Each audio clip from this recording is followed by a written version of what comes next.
Muy buenos días para todos ustedes, profesoras, profesores, madres, padres de familia. Espero que estén teniendo una muy buena semana. Bienvenidos a nuestra segunda clínica de la pedagogía de parte de la Alcaldía de Medellín, la Secretaría de Educación, el programa Sevilla Bilingüe con el programa En Casa Aprendemos. Y de parte de Lexicom, yo soy Federico Arteaga, director académico de Lexicom, y hoy vamos a trabajar el tema de tiempo online, tiempo offline. Vamos a hacer un par de reflexiones sobre la filosofía detrás de la educación remota en este momento. Vamos a reciclar algunos de los contenidos que vimos en nuestra clínica pasada sobre la educación remota de emergencia y vamos a ver con el menor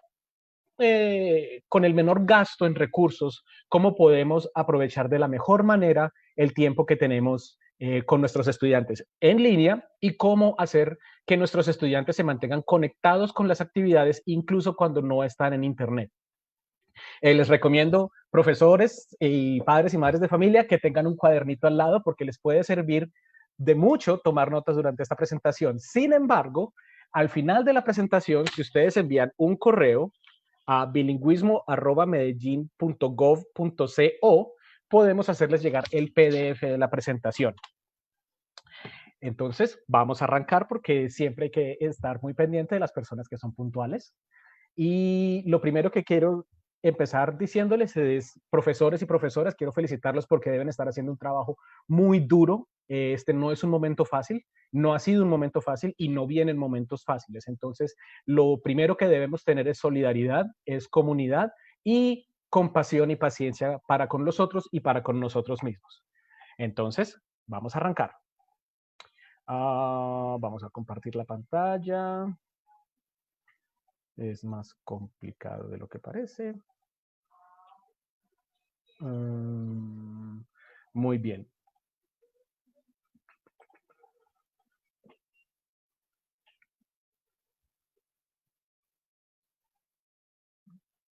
Excelente. Listo. Bueno, entonces vamos a trasladar esto al campo de la presentación. Recuerden, por favor, si tienen preguntas, si tienen comentarios, hagámoslo por vía del chat. Es muy importante que utilicemos ese chat, además porque en el chat ustedes pueden dejar registro de la conversación, de todo lo que hemos querido hablar, de todo lo que hemos querido mencionar. Muy bien. Entonces, como vamos a hablar de educación remota online y offline, y yo soy un gran admirador de la historia, entonces quisiera hablarles un poco de Anton Makarenko. La mayoría de ustedes que han tenido que estudiar pedagogía en la universidad, seguramente recuerdan a este pedagogo de finales del siglo XIX, principios del siglo XX. Él escribía mucho sobre la enseñanza en la temprana niñez, en la temprana edad, y tenía un gran don para la lucidez y para la liberalidad de pensamiento que paradójicamente dio como resultado el sistema educativo soviético después de la revolución, que se volvió un sistema muy rígido de educación. Pero él hablaba de la disciplina, y este es el término que vamos a utilizar más el día de hoy, de la disciplina, no como algo que se impone, sino algo que se construye juntos entre profesores y estudiantes. Él creía mucho en el valor del juego como un instrumento de desarrollo en el niño. Y vamos a hoy estar hablando de algunas de estas cosas. Entonces vamos a refrescar un poco sobre Anton Makarenko. Pero antes de refrescar incluso eso, quisiera que viéramos un poco de historia. Y para empezar con historia, empecemos con nosotros mismos. Recordemos cómo fuimos educados, recordemos qué tipo de estudiante éramos. Siempre preguntémonos eso. Cuando tengamos que educar a un niño o una niña, preguntémonos qué tipo de aprendiz era yo, qué tipo de estudiante era yo, qué tan fácil de manejar, qué tan fácil de aceptar conceptos, qué tan fácil de aceptar correcciones, qué clase de estudiante era yo. Siempre preguntémonos esto. Makarenko tiene una idea muy esencial que dice, ante todo establezcamos con claridad que educar al niño correcta y normalmente es mucho más fácil que reeducarlo. Quiero hacer un paréntesis aquí para decirles que todas las diapositivas están en inglés y en español para que podamos practicar ambos idiomas y tengamos mayor cobertura con este contenido. Pero entonces lo que él dice es muy interesante. Educar al niño correcto y normalmente es más fácil que reeducarlo. Ahora, algo que tenemos que tener en cuenta es que Makarenko luego desarrolló su carrera pedagógica en centros de rehabilitación juvenil. Entonces, el concepto de reeducación para él es muy distinto a como lo podemos ver nosotros. Pensemos en corrección. Pensemos en que si las instrucciones son claras, en que si hay medios concertados, en que si el tiempo que le damos a una actividad es el correcto, pues definitivamente vamos a tener mucha menor necesidad de repetirlo, de insistir, de reexplicar. Entonces, educar de forma correcta y clara nos da más tiempo de educar y reduce el tiempo de corregir y reeducar. Esto es algo muy importante porque precisamente en la primera clínica de la pedagogía que hicimos acá con MOVA Medellín y con la Secretaría y con el programa Semilla Bilingüe y Lexicon, nos dimos cuenta que una de las grandes quejas de todos ustedes, los profesores, es que tenían muy poco tiempo disponible en cámara con los estudiantes, cuando esto tiene un importe emocional muy fuerte para los estudiantes y para los profesores también. Entonces vamos a hablar un poco de cómo aprovechar ese tiempo. Si no damos instrucciones claras, o si sencillamente el estudiante no las entiende en el momento, entonces le vamos a estar reduciendo minutos a esa hora y media que tenemos en línea, que es muy importante. Podemos pensar en la reeducación como una corrección innecesaria, como en la repetición sin sentido, como en esos índices de atención que intentamos medir sin real resultado, ¿sí? Pensemos en eso en los términos de reeducación. Muy bien, pero también quiero hablar de otra persona que es Christian Huygens. Christian Huygens, como pueden ver, vivió en el siglo XVII y fue astrónomo, matemático, físico, inventor. Inventor está solo en un idioma, pero está en dos colores porque en inglés y en español es inventor e inventor. Escritor y músico. Ahora, y no solo eso, fue la persona que reconoció los anillos de Saturno, él perfeccionó el telescopio, él fue el que inventó el reloj de péndulo para facilitar la navegación. Era un tipo extremadamente prolífico, pero entonces, ¿qué era tan maravilloso en la vida de Christian Huygens que le permitía ser tan prolífico, tan humano y ser un polímata tan útil a la sociedad? ¿Era acaso algún tipo de disposición biológica? ¿Era un niño superdotado? ¿Tenía alguna disposición cerebral? No, sencillamente tenía un entorno educativo idóneo que empezaba con su familia, con su padre Constantin Huygens, que también era un poeta y era músico y era político, pero lo que importante es que Huygens aprendió en la casa el sentido de la curiosidad. Y esto es precisamente algo que debemos recuperar en los niños y en las niñas ahora que estamos trabajando desde casa. La primera clínica de pedagogía, hablamos de Charlotte Mason. Charlotte Mason era una inglesa victoriana, una pedagoga y escritora que básicamente sentó los fundamentos de lo que hoy conocemos como homeschooling. Y ella hablaba que el objetivo de toda la educación en casa debe ser la formación de carácter, no una, no completar una lista de desarrollos pedagógicos, sino lograr desarrollar un carácter en el niño o en la niña.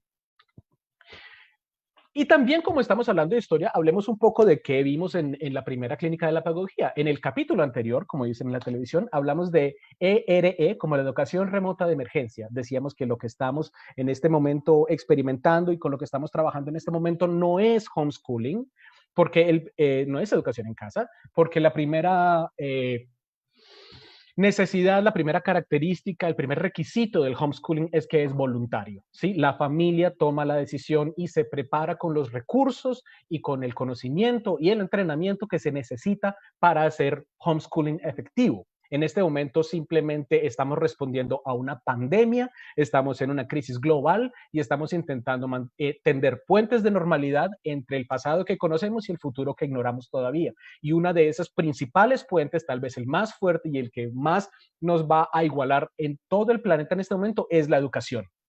Y por eso mismo, en este momento, los padres y madres de familia están jugando un rol que no se esperaban y que es increíblemente importante, que es suplir algunas de las labores del maestro en casa. No es solamente la educación que ya se le da a los hijos en tanto valores, en tanto respeto, en tanto amor, sino también tenemos que tener en cuenta cómo trabajar contenidos. Muy bien. Otro término que vimos fue el agente doméstico de enseñanza. El agente doméstico de enseñanza es, como bien lo adivinaron, el padre o la madre de familia, que en este momento se encarga de revisar las lecciones con sus hijas, que se encarga de ayudar en las tareas, que se encarga de construir con su hijo los proyectos de ciencia, en fin, y hacer toda la investigación. Entonces, ese también fue un término que vimos en la primera clínica. También hablamos de trabajo en casa, porque no estamos haciendo teletrabajo, estamos haciendo trabajo en casa, working from home, que en internet se encuentra como WFH, porque tampoco estamos cumpliendo todos los requerimientos que debe tener el trabajo en casa. Recordemos que primero el trabajo en casa debe ser cubierto por una ARL, tiene que ser investigado el lugar donde se va a trabajar, tiene que tener unas condiciones físicas y logísticas idóneas, y en este momento estamos haciendo lo que podemos en casa. Recordemos que en este momento estamos sorteando una crisis en casa y mientras tanto estamos intentando trabajar y estudiar, y eso también va para los hijos y las hijas. Y también estuvimos hablando de lo que es la curva de aprendizaje. Decíamos que en este momento, cada semana o cada 2 semanas, vemos un nuevo desarrollo tecnológico, una nueva plataforma, una nueva herramienta, una nueva aplicación, y siempre nos sentimos de pronto mal porque nos estamos quedando atrás, porque no estamos adoptando con la suficiente celeridad. Pero recordemos que todo desarrollo tecnológico, sea una aplicación, sea un aparato como un teléfono o una nueva tablet, sea un nuevo sitio como Microsoft Teams va a reemplazar a Skype Business. Todo esto tiene una curva de aprendizaje, y esa curva de aprendizaje se manifiesta de formas distintas dependiendo de la persona que lo esté utilizando, dependiendo del equipo en el que lo esté corriendo. Y entonces hablábamos que una de las principales cosas que debemos tener en este momento es paciencia. Paciencia con nosotros mismos, paciencia con nuestros estudiantes, paciencia con nuestros colegas, paciencia de parte de nuestras instituciones para con nosotros. Y así como debemos ejercitar la paciencia, es muy importante que exijamos paciencia, que no se nos mida la productividad de acuerdo a los parámetros que estábamos utilizando antes de esta emergencia, ¿sí? Todo esto tiene que repensarse. Si queremos progresar, si queremos movernos hacia adelante, debemos disminuir la marcha. ¿Sí? No podemos seguir al mismo paso acelerado de antes. Entonces, las curvas de aprendizaje nos hablan de paciencia de nosotros y para con nosotros. Hablábamos también del umbral de la frustración, cuando decíamos que necesitamos desarrollar una tolerancia un poco mayor al sentimiento de frustración que nos embarga cuando un ejercicio no sale bien, cuando no nos responde una plataforma, cuando una herramienta falla en medio de una actividad.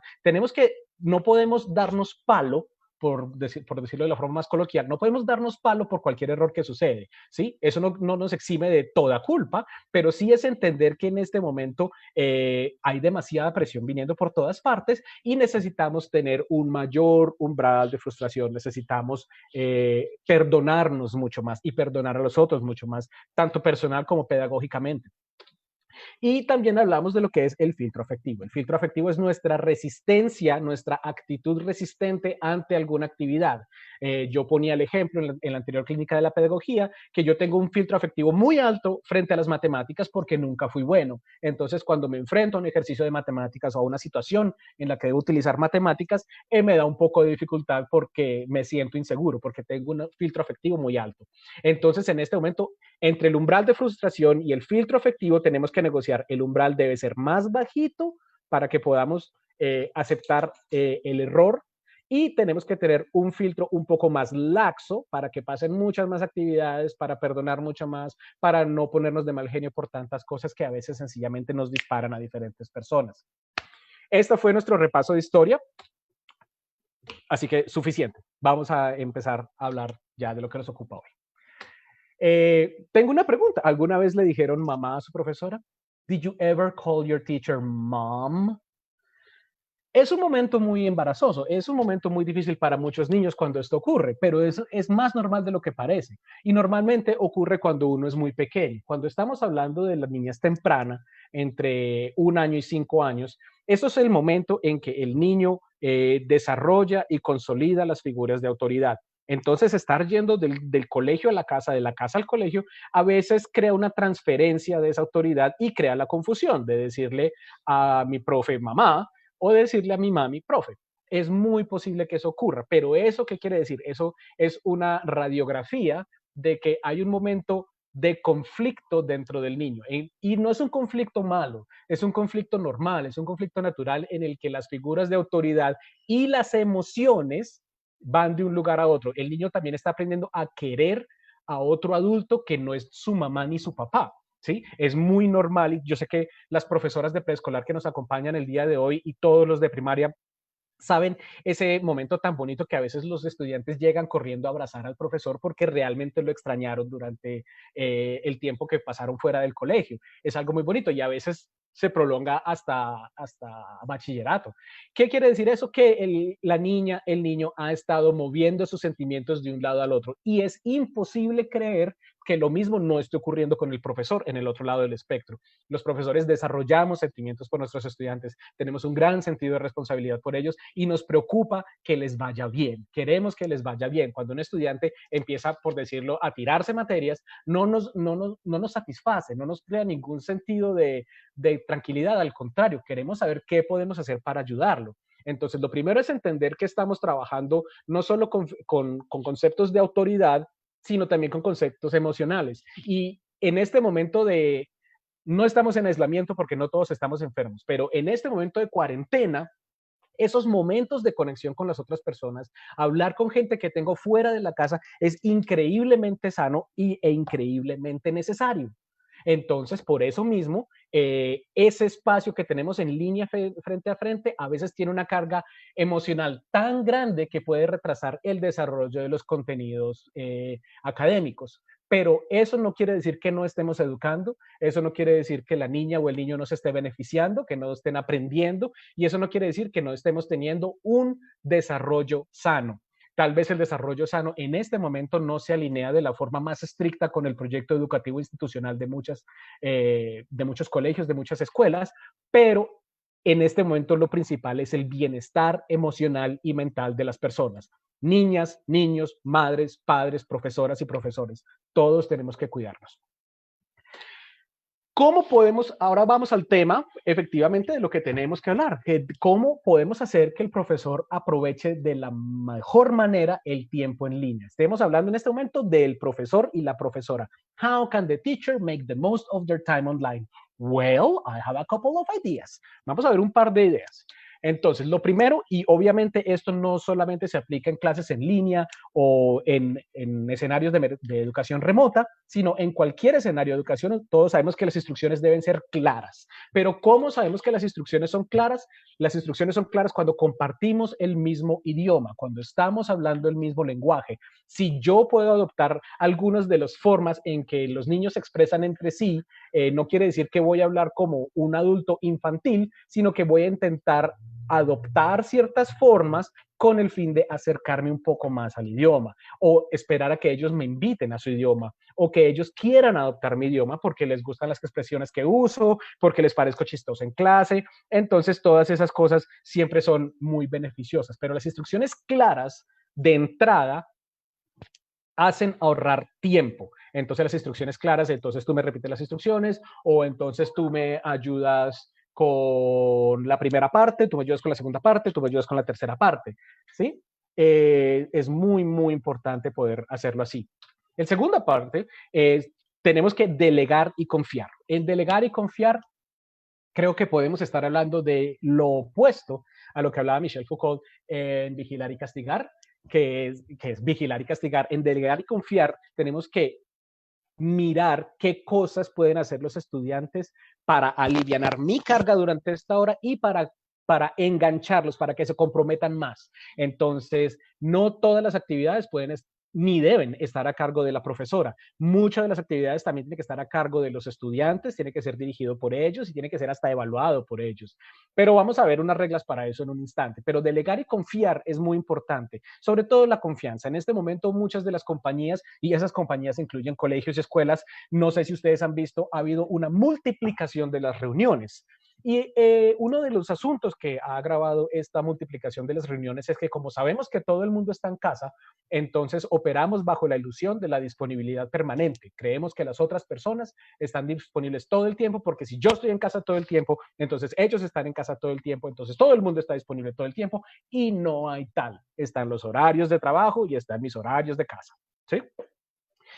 Entonces, ¿por qué se cita tanto a reuniones? ¿Y por qué en todas las reuniones muchas veces estamos citados personas que no tenemos nada que ver con esa reunión? Porque hay una falta de confianza, no una falta de confianza expresa, sino una inseguridad en que el tejido que sostenía el trabajo dentro del colegio cuando estábamos todos allá, pues básicamente se ha deshecho en este momento o sencillamente está en la lavandería y no puedo ver el tejido. Entonces necesito siempre estar pendiente de que mis inseguridades sean un poco paliadas por ese exceso de reunión, esa constante permanencia. Y tenemos que tener cuidado con eso y está con los niños. También hay que confiar, tiene que tener sus momentos solos, hay que empezar a respetar un poco más el tiempo en silencio. En Lexicon tenemos un programa de clases telefónicas en el que tenemos una regla que si un estudiante colombiano pasa más de 10 segundos en silencio a la bocina, le hacemos alguna revisión de atención. Hello, are you there? Are you listening? Are we there still? Porque tenemos el conocimiento de que en Colombia somos muy dicharacheros, muy de hablar, y si hay un silencio puede que haya habido algún problema en la conexión o que sencillamente no nos estamos entendiendo. Cuando estamos trabajando con estudiantes del Japón, al contrario, hemos aprendido que pueden pasar 1, 2 y hasta 3 minutos en silencio porque el sistema educativo aprecia mucho el silencio y le permite al estudiante el tiempo de reflexión ante la pregunta. Hacerle una pregunta a los estudiantes y esperar que respondan de forma inmediata no me garantiza que haya un aprendizaje. Lo que me garantiza es que se ha mecanizado un proceso de respuesta automática. Pero eso no garantiza que haya aprendido. Entonces, incluso en línea, es muy valioso y muy valiente aprovechar el tiempo en silencio, dejar que pase un momento en silencio y confiar que al final de ese momento en silencio, gracias a la educación y al entrenamiento que hacemos todos juntos, vamos a tener un resultado. Delegar y confiar también nos dice que se acabó el panóptico. Recuerden que el panóptico era un tipo de casa muy grande donde había una torre en el medio y desde esa torre se podía ver todas partes. ¿Sí? Pan, todo, óptico, visión, podemos verlo todo. En el salón de clases, la posición del profesor privilegiada al frente de la clase, frente a los estudiantes que están sentados, incluso sobre una tarima de hasta 20 centímetros en concreto, en el salón, el profesor tenía una especie de panóptico, podía ver a todos los estudiantes y había una medida de control, había una medida hasta, desafortunadamente, en muchos casos, opresiva. Yo me acuerdo de profesores que yo tuve que desafortunadamente no eran muy buenos profesores y esa falta de método, esa falta de respeto, intentaban compensarla simplemente con control y disciplina. Hoy en día es muy fácil simplemente decirle a mi profesora, no, tengo mala conexión, no puedo escuchar. ¿Y cómo lo puedo verificar en este momento? Hasta este momento no tenemos las herramientas de verificación. Entonces necesitamos confiar mucho más, delegar y confiar desde una forma educada. ¿Sí? Les quiero hablar un poco de utilizar el chat y la cámara. Utilizar el chat y la cámara son cosas muy importantes, tan importantes que quiero tomar un momento aquí para dejar de compartir la pantalla un instante. Y ahora volvemos a esto, pero necesito que vean mi cara un momento. Entonces, tenemos este rectángulo, ¿sí? Así como el encuadre cuando uno está estudiando cine, que puede mirarlo así si está haciendo cine, o puede mirarlo así si está haciendo televisión, pero entonces tenemos este recuadro, ¿sí? Yo estoy viendo mi reflejo en la cámara. Este espacio es un gran archivo de información. Entonces, si yo tengo a mis estudiantes acá, puedo empezar un warm-up, un calentamiento diciendo, bueno, ¿qué tienes atrás? Ese computador que tienes atrás, ¿por qué está prendido? ¿Qué está en Google? ¿Cuál fue la última cosa que buscaste en Google? Esa cortina está cerrada. ¿Qué pasa si abrimos las cortinas? ¿Qué se ve al otro lado de la cortina? Hay una casa, están tus vecinos. Ese desorden que tienes atrás es de otra persona, quien más vive contigo. En fin, todo se vuelve en piezas de conversación. La cámara también nos ofrece diferentes puntos de profundidad. Puede una persona estar acá, puede otra persona estar acá. Entonces yo puedo utilizar, por ejemplo, pequeños juguetes o pequeñas cosas y simplemente convertirlas en momentos enseñables. Entonces, por ejemplo, puedo hacer esto y puedo contar una historia y si creo diferentes sentidos de profundidad, eso le va a crear al estudiante siempre un interés distinto en qué es lo que está viendo. No siempre es la cara del profesor haciendo muecas como hacemos todos los profesores, sino que estamos utilizando este recuadro, ¿sí? Se pueden utilizar, por ejemplo, a modo de subtítulos. Recuerden que si necesitan al final de esta presentación recibir el PDF de la misma, si mandan un correo a bilingüismo@medellin.gov.co, nosotros se las haremos llegar. Entonces, este recuadro es muy importante y el chat es una forma aumentada de cuaderno. ¿Sí? En el chat se pueden quedar registradas muchas cosas, la conversación, y no solo mis notas, sino como profesor yo motivo a todo el grupo a que utilicemos el chat, entonces quedan mis notas y las notas de todos registradas en el chat y luego lo puedo pegar a Word y ponerle una fecha y luego abro otra hoja, clase de semana y queda el cuaderno. ¿Sí? Tengo un cuaderno aumentado, un cuaderno con muchas posibilidades, un cuaderno que puede contener links y me puede llevar directamente a los enlaces a los ejercicios. Entonces es una cosa muy, muy, muy útil. Bueno, volveré a compartir la pantalla.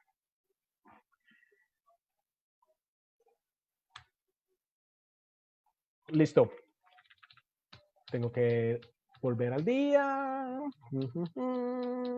Y estas son...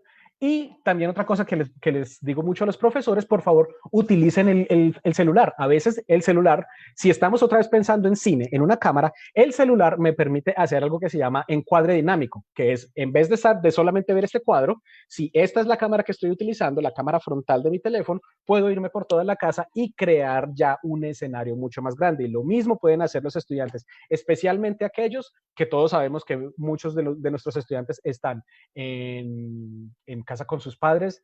En el mejor de los casos de la mayoría de colegios públicos hay un computador por hogar, pero normalmente también hay un teléfono inteligente. Si mi mamá está trabajando en el computador, le puedo decir que me deje tomar la clase hoy por el teléfono, porque la profesora diseñó un ejercicio en el que vamos a hacer recorridos, ¿sí? Y esos recorridos pueden ser en vivo, o sea, durante el momento de la clase, o pueden ser en diferido. Grábalo, lo mandas, lo compartimos, lo vemos todos juntos, lo subimos a un drive, yo lo subo a un drive como profesor, me lo mandas, lo subimos y luego lo compartimos y todos trabajamos desde ahí. Pero entonces es muy importante convertir las herramientas que tenemos de nuestro día a día en oportunidades de enseñanza. Y finalmente, porque yo no puedo sacudirme la convicción en mi cabeza de que estamos atravesando un momento muy emocional y si no hablamos de emociones, si no hablamos de sentimientos, si no hablamos de lo que sentimos y lo que pensamos filosóficamente, creo que estamos desperdiciando un instante de la humanidad que no se ha repetido y que no se va a repetir en mucho tiempo. Entonces, otra cosa que debe hacer el profesor y la profesora durante la clase es sentir más. ¿Qué quiere decir sentir más? Especialmente los aprendices jóvenes sienten una ola de confianza, de seguridad, cuando ven a su profesor. Cuando es un profesor con el que se llevan bien, cuando es su profesora querida de primaria, hay una ola de seguridad con el niño pequeño. Cuando es adolescente, esa misma ola de seguridad, esa misma ola de confianza se reproduce cuando ven a sus amigos. Estos dos momentos ahora se están orquestando de forma virtual, de forma en línea, en cualquier tipo de plataforma de rooms que se esté utilizando. Puede ser Microsoft Teams, puede ser Zoom, puede ser Facebook Live, puede ser YouTube Live, puede ser Google Hangout. Y en este momento, hoy precisamente, una empresa amiga en Medellín, ELT Think Tank, que es una lanzadera de pensamiento para profesores de inglés, ellos están lanzando ELT Rooms, entonces también puede ser ELT Think Tank Rooms, entonces puede ser muy importante. Pero sentir, responder emocionalmente cuando los estudiantes nos responden y que sea una respuesta honesta, es algo muy importante que nos va a permitir aprovechar de la mejor manera ese tiempo en línea. Ahora, tenemos que hablar qué hacen los padres y madres de familia durante ese tiempo en línea. ¿Sí? Mientras el niño está en clase, también hay un papel ahí, y es muy importante. Entonces, lo primero es estar pendiente a los patrones, ¿sí? Ver cómo se comporta mi hija o mi hijo en clase, no participar, no interrumpir, en la medida de lo posible ni siquiera que me vean, ¿sí? Que no sepan que yo estoy ahí, pero ponerle cuidado a los patrones. ¿Por qué? Los patrones son muy, muy, muy importantes, porque en clase tenemos ya muchas cosas que se vuelven parámetros, se vuelven pasos normales del día a día, se vuelven momentos ensayados. Entonces, si yo soy profesor de inglés y entro al salón todos los días diciendo y digo, good morning, kids, los niños van por entrenamiento, siempre van a responder, good morning, teacher, how are you? Si yo como padre o madre de familia le pongo cuidado a esa tendencia y la utilizo para repetir y para remodelar ese momento de estamos en clase, ese sentimiento de estamos en clase, Tal vez el niño o la niña empiece a ecualizar ambos momentos. También puede ocurrir lo contrario, que al niño o a la niña le gusta tener esos dos mundos separados, pero entonces es importante experimentar, prestar atención a los patrones. Nos habla de recuperar códigos comunes de clase y esos son puentes de normalidad, que es lo que estamos buscando mucho. Si la niña o el niño se comporta mejor en clase, en este momento en línea, que conmigo cuando lo estoy educando en la sala de la casa, cuando estoy ayudándolo, es importante elogiar ese comportamiento, no envidiarlo, no reprochar al niño o a la niña, decirle, ¿por qué no te comportas conmigo como te comportas con tu profesora? Muchas veces el buen comportamiento de una niña o de un niño en clase responde a una medida de miedo, responde es a un uso excesivo de autoridad. No estoy hablando de violencia física, pero sí a un uso excesivo de autoridad por parte de muchos profesores. Entonces, pedirle a un niño que repita el comportamiento que tiene en clase, en casa, puede ser incluso darle más campo al poder. Si no hay un psicoterapeuta de por medio y que nos desentrañe cuál es el quid de su comportamiento, entonces podemos estar haciendo algo malo. Es mejor decirle, qué bien que te comportas con tu profesora, me alegra que estés así en clase. Y cuando esté en el rato conmigo, que estemos repasando cualquier cosa, decirle, ven, pero imagina que estás en clase, imagina que estamos en clase y que vamos a trabajar un ratico, ¿listo? Sí, pero tiene que haber un lenguaje de negociación, así sea claro que la figura de autoridad es la madre y que en este momento hay una actividad dirigida, ¿sí? Pero hay que elogiar los comportamientos, no hay que castigarlos. Hmm. Otra cosa que pasa con el comportamiento de los niños en casa tiene que ver que a veces los niños y las niñas, los hijos, todos los que hemos sido hijos en algún momento, o sea, todo el mundo, conocemos los límites de nuestros padres. Sabemos hasta dónde los podemos empujar, sabemos hasta dónde podemos probar los límites de mi mamá, pero no sé hasta dónde puedo probar los límites de mi profesora, porque también conozco cuál es el tipo de castigos que me va a dar mi mamá, pero no sé hasta dónde se extiende la autoridad y la posibilidad de castigo que tiene el colegio. Entonces, hay otro tipo de medida ahí. Entonces, ojo con los comportamientos. Una cosa muy importante, dar libertad. Dar libertad quiere decir, durante estos 50 minutos que dura la clase con la profesora de sociales, no voy a intervenir, no me voy a entrometer y voy a hacer todo lo posible por ni siquiera estar en la pieza, por confiar. Puedo estar de otra parte, como les dije en algunas lecciones, mirando, intentando espiar un poquito, intentando aprender un poco del profesor que ha estudiado pedagogía. Yo soy una madre de familia, no he estudiado pedagogía y me han lanzado al mundo de la educación formal de repente. Entonces, ¿qué hago? Pues aprendo de los que saben. Y si ellos educan a mis hijos, seguramente puedo aprender algo de ellos. Y además no se trata solamente de los niños, se trata de en esos 50 minutos yo recompongo un momento de mi vida. Yo tengo un momento para trabajar, yo tengo un momento para sentarme a mirar por la ventana, si sean 10 minuticos, que son muy importantes. Pero dar libertad es también respetar la privacidad del rito académico entre estudiantes y profesores, que es muy importante. Ustedes saben que cuando estamos en clase, profesores y profesoras, y por algún motivo los padres y madres de familia están ahí, nadie se comporta de forma natural, nadie, ni la profesora, ni el profesor, ni las niñas, ni los niños, ni los padres, ni las madres, nadie se comporta de forma natural, todos estamos actuando normalidad. Entonces, ¿por qué? Porque hay una privacidad en el rito académico, así como hay una privacidad dentro del hogar. Entonces, esas cosas hay que respetarlas y esas cosas hay que fomentarlas. Cuando ustedes como madres o padres de familia quieran participar en la clase de sus hijos, asegúrense que hayan sido invitados. No se sienten al lado a hacer vigilancia del proceso.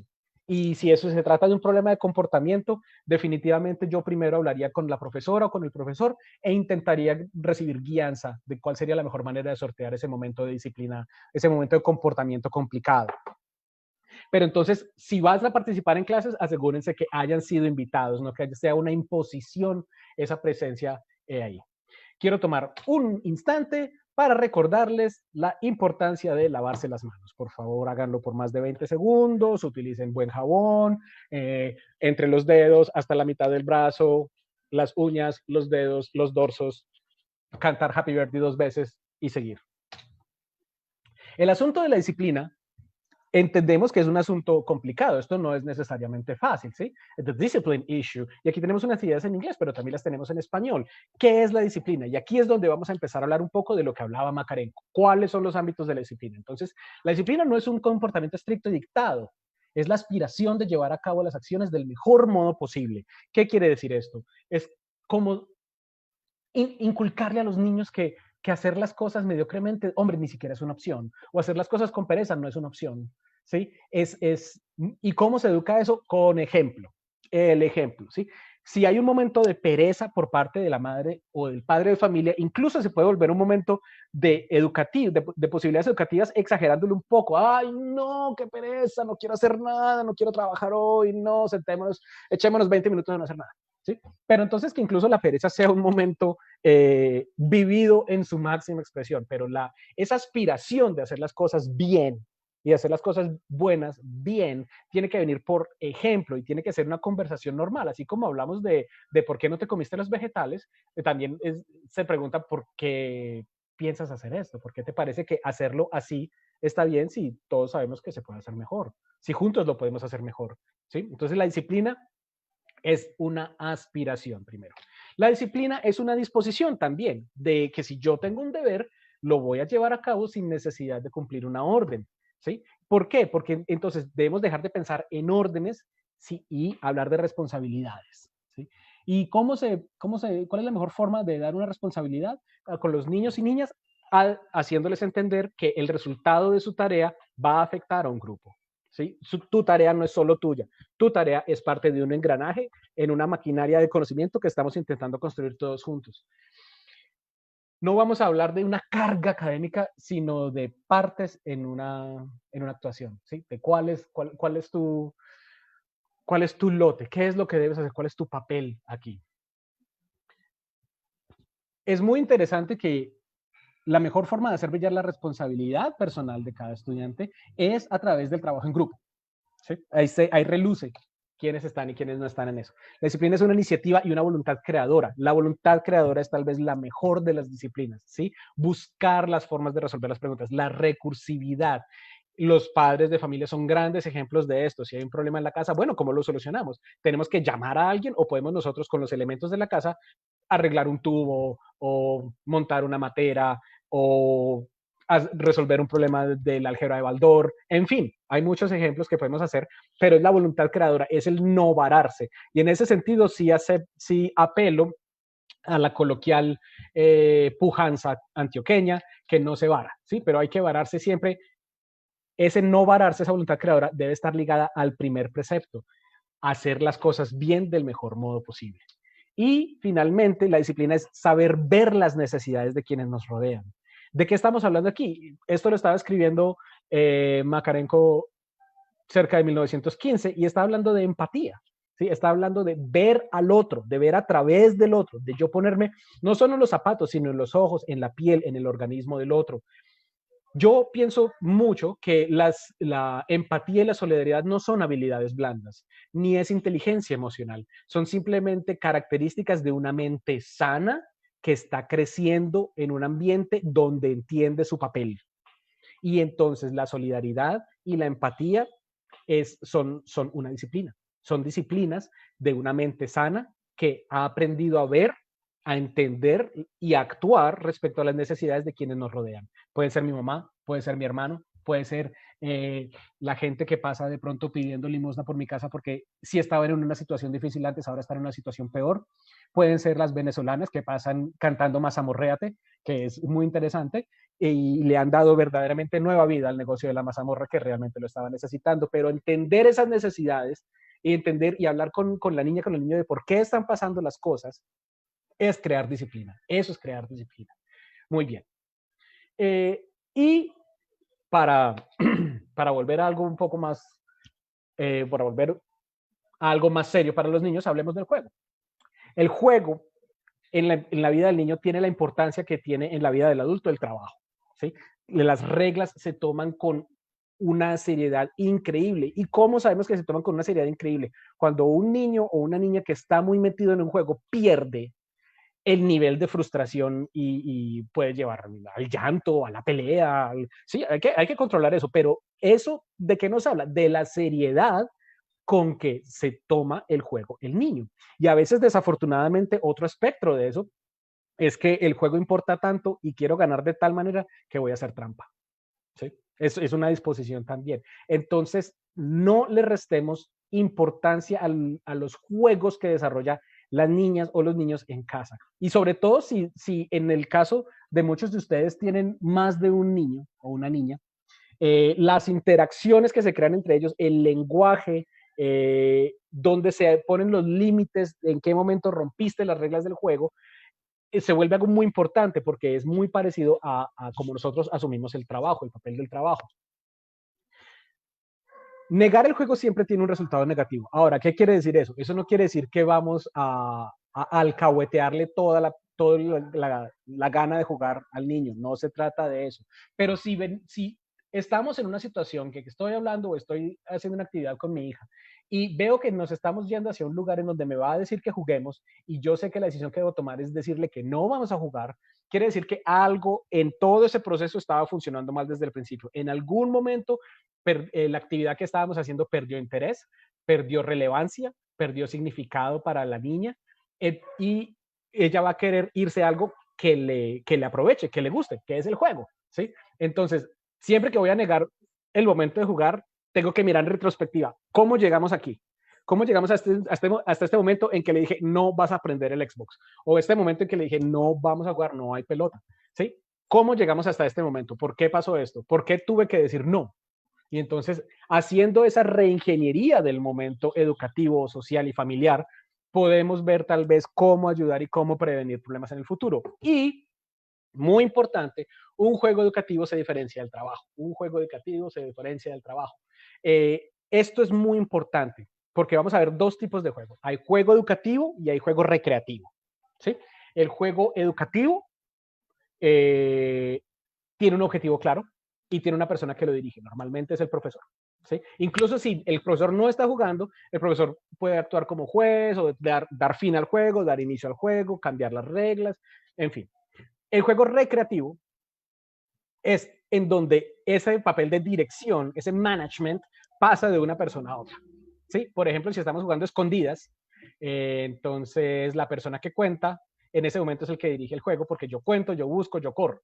Pero ya cuando yo encuentro el primero, esa persona queda ahí o la persona que quema la olla queda ahí y esa persona ahora se vuelve el director del juego. Mientras que un juego educativo en clase, como Kahoot o algo así, es siempre dirigido por alguien. Y otra cosa es que el juego se diferencia del trabajo en que el trabajo genera valor social,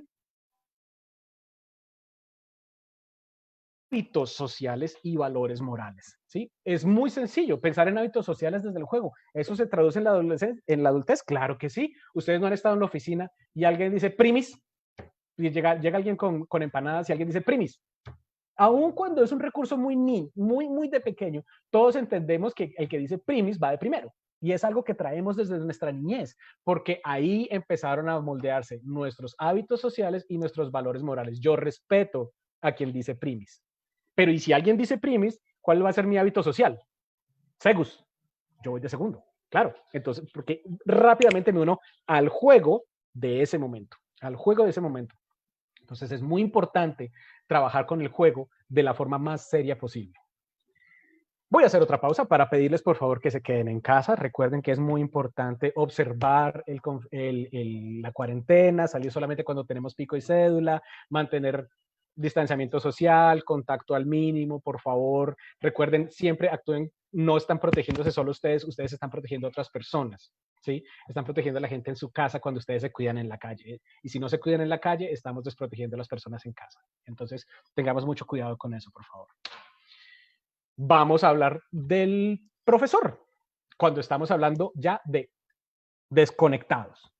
Muchas de las quejas, el gran problema que presentaban los profesores en la primera clínica de la pedagogía que hicimos con MOVA, el Centro de Innovación para Profesores, la Secretaría de Educación, el programa Semilla Bilingüe y Lexicon, es el poco tiempo que tenemos en cámara, entonces hay mucho tiempo de desconexión y se puede perder el hilo, se puede perder el tema, se puede perder la motivación. Entonces, ¿cómo le hacemos? A ver, ¿qué ideas tenemos? Muy bien, podemos crear hábitos de recordación. ¿Qué es un hábito de recordación? Es un ritual. ¿Un ritual qué es? Por ejemplo, yo le digo a mis estudiantes, bueno, de ahora en adelante, siempre que termines de desayunar, vas a mirar por la ventana 15 minutos y en un cuaderno vas a anotar en un lado, en una columna, cuánta gente ves con tapabocas y en otra columna cuánta gente ves sin tapabocas. Y entonces vamos a llevar una estadística de día a día y vamos a crear ideas de cómo podemos hacer que la gente se ponga los tapabocas. Entonces, esa es una forma de crear un hábito memorable, un hábito de recordación. ¿Sí? Otra cosa que podemos hacer, un hábito de recordación, ya con un poco más, con otro tipo de impacto social, es decirle a un niño más grande, a un adolescente en clase, decirle, bueno, quiero que vayas a Instagram y busques todos los emprendimientos de negocios pequeños que puedas encontrar en la región, qué servicios ofrecen, cómo están los precios y que pienses en personas a tu alrededor que le puedan servir ese servicio, por redundar. ¿Sí? Si yo tengo una tía a la que le encanta el helado y encuentro que hay dos señoras que en Belén La Palma están haciendo helado y tenían una tiendita y ahora están haciendo entregas a domicilio porque no tienen buen negocio, hombre, pues conecto dos puntos y le cuento a mi profesora y hablamos ya de ir creando otro tejido social basado en la solidaridad. De pequeño en pequeño, de poquito en poquito, de ejercicio en ejercicio, vamos a crear una diferencia. Podemos estar ahí incluso sin estar ahí. Sí, esto ya suena a un acertijo, pero ¿qué quiere decir estar ahí incluso sin estar ahí? Podemos estar creando recursos que estén disponibles cuando no estamos. Un pequeño video en YouTube, cuando hablábamos en la primera clínica de la pedagogía, que la radio vuelve de forma muy importante y por sí misma todos los elementos de audio. Entonces, por ejemplo, enviar un diario, un audio a mis estudiantes con una tarea, con un ejercicio, con un pensamiento, con algo que ellos necesiten para completar algo y hacer que respondan y crear información. Yo sé que los grupos de WhatsApp son horribles por naturaleza, porque a veces uno recibe fotos que no quiere, hay un exceso de memes, hablan mucho, es un ruido, abro WhatsApp y son 500 notificaciones, pero en el caso de la educación hay que hacer ese esfuerzo. Podemos estar ahí sin estar ahí. Entonces, les enviamos todos los días algo, podemos compartir un recurso, podemos dar un insumo que necesitan para una tarea. No hay valor en esa comunicación si no hay un enunciatario. No se trata solo de emisor y receptor, sino de emisor y enunciatario. El enunciatario se diferencia del receptor en que no solamente recibe el mensaje, sino que crea un juicio de valor al respecto. ¿Qué me sirve esto? ¿Cómo lo uso? ¿Y cómo me lo pongo? Entonces, siempre crear algo como grupo. Si estamos hablando de que tengo un grupo de estudiantes, entonces esa conversación debe ser un producto en la que todos participemos. La responsabilidad individual se fomenta mucho por trabajo en grupo. Podemos racionar los insumos educativos. We can dole out the educational resources. ¿Qué quiere decir eso? Hoy les voy a mandar un video. Necesito que vean ese video. En 3 días les voy a mandar una lectura que va a complementar ese video. En 4 días les voy a enviar un ejercicio de escritura que tiene que ver con el video y con la lectura. ¿Les suena familiar? Es lo que pasa en el TOEFL o lo que pasa con muchos exámenes de proficiencia, lo que se llama Integrated Task, la tarea integrada, en que las habilidades no están, las habilidades de lectura, escucha, habla y escritura, no están aisladas, sino que trabajan juntas en torno a un tema. Si yo separo, si no doy todo el ejercicio en una sola sesión, sino que utilizando el consejo anterior de estar ahí cuando no estoy ahí por mensajes de texto o algo, puedo crear puentes, hay hitos de donde se va a ir agarrando la continuidad de la clase entre una sesión y otra, ¿sí? Y otra vez, delegar y confiar. También tenemos que delegar y confiar en nuestros estudiantes. Y claro, por supuesto, los estudiantes, jóvenes, adolescentes, son perezosos. Por supuesto, todos los eran. Yo era un estudiante de excelentes notas, pero no me gustaba hacer tareas. Pero si sentía que confiaban en mí, yo le respondía a ese profesor. Si sentía que el profesor no estaba respirándome en la nuca o con la libreta de calificaciones en la mano, midiendo mi desempeño, yo sentía ganas de responderle a ese profesor. Y eso no ha cambiado. ¿Sí? Eso no ha cambiado con los estudiantes, afortunadamente. Todavía podemos confiar en que eso funciona así. Mientras tanto, la madre y el padre de familia, ¿qué hacer aprovechando ese tiempo desconectado, el tiempo que el estudiante no está en clase, que es la mayoría del tiempo, y queda en manos de los padres? Primero, recuerden lo que vimos. Si ya estuvimos espiando un poco a la profesora durante la clase, entonces voy a adaptar e implementar algunos de esos ritos, algunos reflejos condicionados, algunas respuestas, incluso gestos.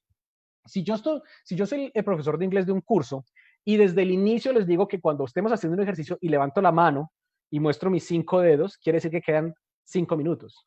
Luego levanto la mano y muestro 2 dedos sin hablar. Los estudiantes entienden que quedan 2 minutos. Si el padre y madre de familia adopta similares convenciones, Entonces, no tiene que hacer una reeducación, como hablaba Makarenko, sino no tengo que enseñarle otro gesto, no tengo que enseñar otra convención. No, es una que el estudiante ya tiene en la cabeza, porque hace parte de su vida escolástica. Entonces, va a ser muy importante y va a ser muy útil adoptar e implementar lo que veamos de éxito y que esté dentro de nuestras capacidades, que hace la profesora y que puedo hacer yo. Y vamos a hablar de crear disciplina, pero disciplina en los términos nuevos, ¿sí? Entonces, ¿cómo crear la disciplina? Primero, una influencia constructiva. Obviamente, esto es el ejemplo. Cuando recuerden que en la primera clínica de la pedagogía hablábamos de una frase de James Baldwin que decía que los niños nunca han sido muy buenos para escuchar a sus mayores, pero nunca han fallado de imitarlos. Quiere decir que si demostramos algún comportamiento en casa, lo más seguro es que los pequeños de la casa van a imitarlo en algún momento. Entonces es muy importante que los padres y las madres de familia adopten hábitos de curiosidad, de investigación, de incluso de aceptar ignorancia. Es muy importante. No sé, porque no vale la pena decir una mentira si estoy ocultando ignorancia. Prefiero mostrar mi ignorancia, pero también el deseo de corregirlo. Tenemos que hablar de una educación amplia. ¿Qué es una educación amplia? Se trata de todo lo que no se ve en la escuela, todo lo que no se ve en el colegio, que se puede ver en la casa. Entonces he pensado en cosas como valores de integridad, la aplicación del conocimiento, esto para qué nos sirve, hacer oficios en la casa, ¿sí? Cómo complementar el estudio con las labores físicas de la casa, ¿sí? Que entiendan que las dos cosas no son excluyentes, que son parte de las responsabilidades y pueden hacer parte de mi disciplina hasta que yo desarrolle la aspiración de llevar a cabo estas acciones de la mejor forma posible y de no esperar una orden, sino que es mi responsabilidad. Yo entiendo eso. La actuación social es, en este momento, una de las cosas más importantes para crear disciplina es cómo involucrar a los niños y a las niñas en un ámbito social de colaboración y solidaridad. Entonces, estamos hablando de esquemas de solidaridad como vamos a repartir información sobre tu tía que está haciendo bordados, vamos a producir un dibujito o un pequeño video sobre cómo lavarse las manos, sobre cómo quedarse en casa, sobre cómo ponerse bien y quitarse un tapabocas. Si ya es un niño más grande, si es una chica que está en adolescencia, bueno, ¿qué tiempo puedes hacer de voluntariado en línea? Puedes tú incluso enseñarle a un niño, a un primito, ayudarle en línea con las tareas de matemáticas. Todas estas acciones crean un sentido de pertenencia, de valor dentro de la sociedad.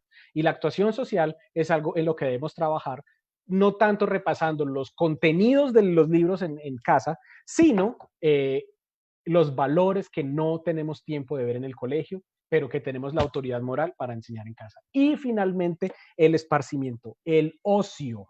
Si bien decimos que la pereza es la madre de todos los vicios, el ocio es la madre, un ocio bien dirigido es la madre de la creatividad. Y no quiero decir dirigido que va a haber una persona vigilando el ocio, no, sino que es un ocio en el que el esparcimiento es relativamente sano, ¿sí? Entonces, para los niños, la época, la hora del juego, el tiempo del juego en el día no es negociable, ¿sí? Eso no es negociable. Entonces, ese juego lo vamos a mirar de dos formas, el juego educativo y el juego recreativo, ¿sí? Entonces, como estábamos hablando ahora, un director constante, director cambiante, valores sociales, hábitos morales. Pero entonces, respetar el ocio es algo muy importante para crear disciplina, porque una vida 100% disciplinada, como la entendemos hoy en día, es una vida muy aburrida y es una vida que luego va a necesitar válvulas de escape de pronto un poco más severas. Ha sido mucho, yo sé. Y es muy importante que recordemos esto. Ya no hablemos de los niños ni de las niñas, hablemos de nosotros los profesores, las profesoras, madres y padres de familia. Sentarse y contemplar, recordar las caras de mujeres sin deseo, complacerse con las grandes obras de los hombres sin envidia, ser todo y estar en todas partes con empatía y también felices de estar donde y cómo estamos, decía Virginia Woolf. Es una forma muy bella de decir también lo que decía una amiga mía, que todos conocemos ese sentimiento de salir de la ducha y sentarnos en la cama en toalla 15 minutos a mirar una chancleta. ¿Sí? Totalmente esparcimiento mental. Esos momentos son importantes. Por favor, recuperen su propio ocio en los momentos en que puedan. ¿Sí? Recuperen su ocio. Y recuerden, en este momento solo seamos, no intentemos ser algo que no somos. En este momento yo sé que todos somos educadores. Madres y padres de familia en el momento en que decidieron crear una familia, implícitamente recibieron un rol de educador. Nosotros los profesores hemos elegido el rol de educador y en este momento los padres deben ayudarnos con ese rol de educador, deben compartirlo, ellos no deben ayudarnos, se ven en la obligación de compartir este rol de educación. Así que no nos forcemos a ser más de lo que somos, sino que la persona que somos, la personalidad que yo tengo, que brille, que se deje ver a través de las actividades que estamos haciendo con las niñas y los niños. Ustedes saben que mi nombre es Federico Arteaga, director académico de Lexicon. Este es mi correo. Estamos muy alegres de poder compartir con ustedes. En Lexicon, desde la oficina académica, de la oficina directiva, queremos siempre articularnos con la alcaldía de Medellín, con la Secretaría de Educación, el programa Semilla Bilingüe, en este programa En Casa Aprendemos, y con las clínicas de la pedagogía, que ya vienen las clínicas del idioma.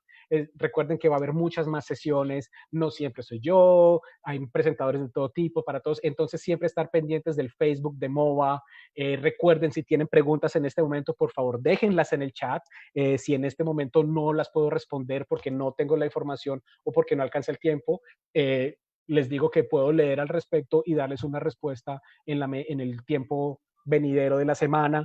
Si es posible en la semana, voy a dejar un link dentro del chat, dentro de los comentarios de este live, en el que puedan bajar la presentación, y si quieren recibir la presentación a su correo, recuerden escribir a bilingüismo@medellin.gov.co. A partir de esta tarde estará disponible.